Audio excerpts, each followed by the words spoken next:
Hello everybody, today we're going to unbox Dell Optiplex 7050. So this is a refurbished, renewed means refurbished computer, desktop computer. It's very cheap. It's right now $176.74. It seems like a good deal for what it is. We're gonna take a look. It comes in a generic box like this. Everything seems simple. So this one comes with a keyboard, some basic keyboard, basic stuff. Some paper, hi there, Amazon renewed means refurbished, power cord. Let's see, this should be a mouse. We have a mouse over here.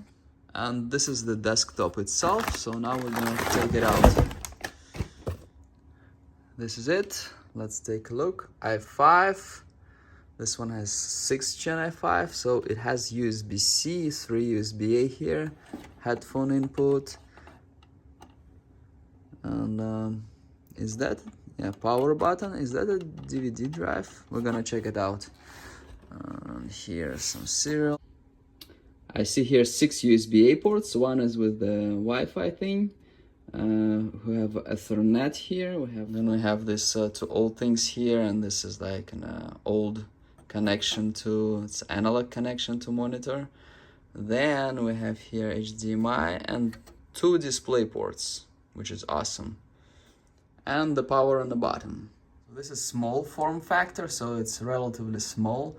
It has i5 6th gen. This is pretty old. Now it's 12th gen. And then it has 16 gig of RAM, which is good, which is like great for all the basic needs. It's great. It's like, even 8 gig is fine. 256 SSD, Windows 10 Pro.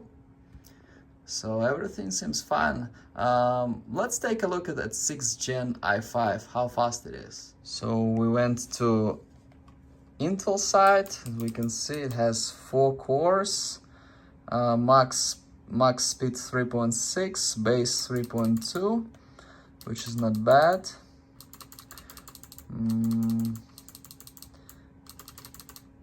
Yeah, it seems fine. So let's compare it to something modern. I want to compare it to the most common right now, i5 11th gen, 1135 G7. This is most common for laptops, not desktops, but I still want to compare it to that. And as you can see, it's it might be not that much far off. It's not that much worse, to be honest with you. I mean, it's worse, but not too bad. It's not too bad. I want to compare it to i3 to see how it is compared to modern i3. This is most common i3 in laptops again, they seem to be quite similar in productivity. i3 will be better for graphics, obviously, because it has newer graphics, has the G4, and that one i5 has some like ancient stuff. So except for the graphics, this computer is good for all the browsing and basic needs. Something new like that with the let's say i3 11th gen to compare it with this i5, and 16 gig of RAM and 256 SSD will cost like at least twice, but more likely triple the cost.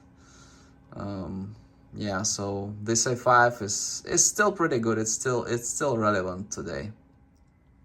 This particular one does not seem to have a DVD drive, but I guess it's no big deal for most of people. Thank you very much for watching. Please like and subscribe.